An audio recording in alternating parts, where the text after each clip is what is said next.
আসো মা, আসো আসো, বসো বসো।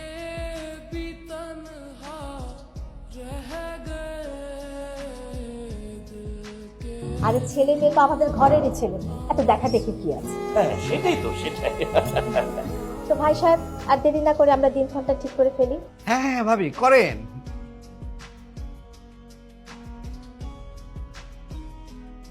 আঙ্কেল, ওদের একটু আলাদা কথা বলা দরকার না?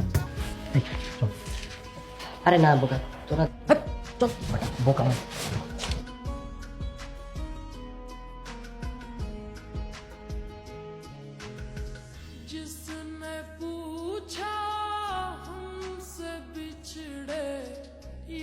আমাকে তোমার পছন্দ হয়েছে? তবে তোমাকে পছন্দ হওয়ার কারণটা জানতে চাও? হ্যাঁ বলো তো, কেন? ল সাবজেক্ট আমার খুব পছন্দ।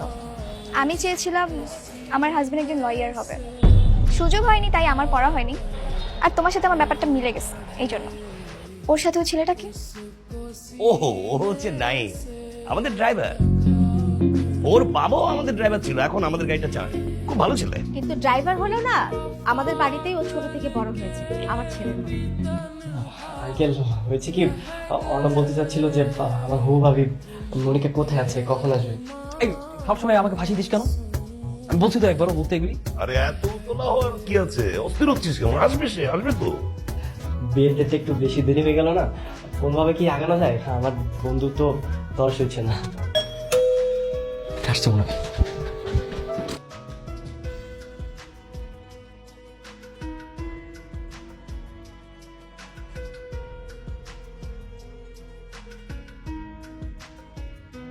বলেন তো, আপনি কতদূর পড়াশোনা করেছেন? আমি আমি তো 5 পাস। মিথ্যা বলেছেন, আপনাকে দেখে মনে হয় না আপনি 5 পাস। না না, সত্যি বলছি, আমি 5 পাস, 5 পর্যন্ত পড়ালেখা করেছি। আমি ভাবছি কালকে অর্ণবের ভার্সিটিতে যাব। কিন্তু কেন? না, ওর ভার্সিটিতে গিয়ে আমি জানার বছর করবো ও আসলেই পাশ করেছে কিনা। কি বলছেন আপনি? ফার্স্ট ক্লাস ফার্স্ট পেয়েছেন, আপনি ওকে নিয়ে সন্দেহ করছেন? বাসায় তো সবকিছু টানানো আছে, সার্টিফিকেট গুলো টানানো আছে। চলেন আমি বাসায় গিয়ে আপনাকে দেখাচ্ছি। চলেন। সেগুলো তো মিথ্যাও হতে পারে, আমি সরাসরি গিয়ে জানতে চাই। যাচাই করতে চান না? ঠিক আছে, আপনি যান, সমস্যা নেই। বন্ধু, এইবার তো ফাইসে যেতে পারি। আর ভাসবে কেন?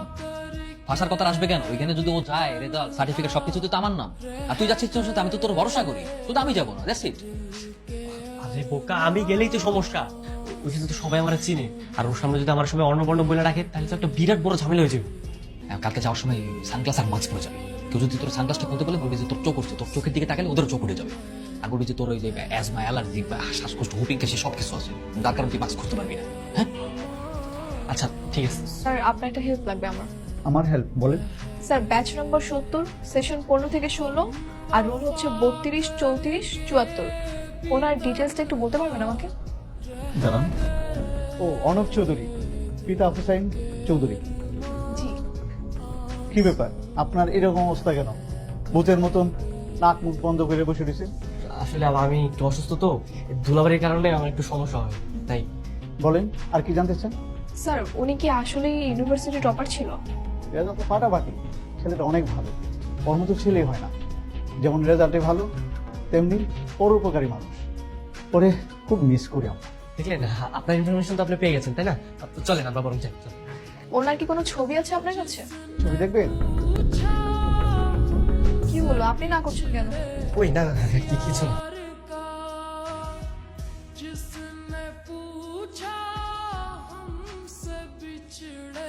দেখেন, এই ব্যাপারটা যে এইভাবে আপনার কাছে প্রকাশ পাবে, আমি না কখনো কল্পনাতেও ভাবিনি। তাছাড়া একটা সার্টিফিকেট তো মানুষের জীবনে সবকিছু হতে পারে না। অর্ণব সত্যি খুব ভালো মনে একজন মানুষ, আপনাকে অনেক ভালোবাসে। আর ওর বাবার যা আছে, ও চাকরি করতে হবে না, বসে বসে খেতে পারবে। আমি তো সেটাই চাই না। আমি কেন একজন আলাদা ঘরে দুলালকে বিয়ে করব? আমি যাকে বিয়ে করব সে হবে একজন মেধাবী কর্মজীবী ছেলে, অনেস্ট, সত্যবাদী, যে একজন নিরপেক্ষ আইনজীবী। কিন্তু অর্ণব, ওটা কিছুই না, পুরোটাই উল্টো। না একজন সত্যবাদী, না একজন আইনজীবী। কিন্তু সত্যি বলছি, অর্ণব আপনাকে অনেক ভালোবাসে। বাবার কোনো টাকা পয়সা কমতে নেই। আপনি চাইলে ওকে বিয়ে করতে পারেন, আপনার কোনো সমস্যা হবে না, ও আপনাকে সুখী রাখে। আর অর্ণব তুই?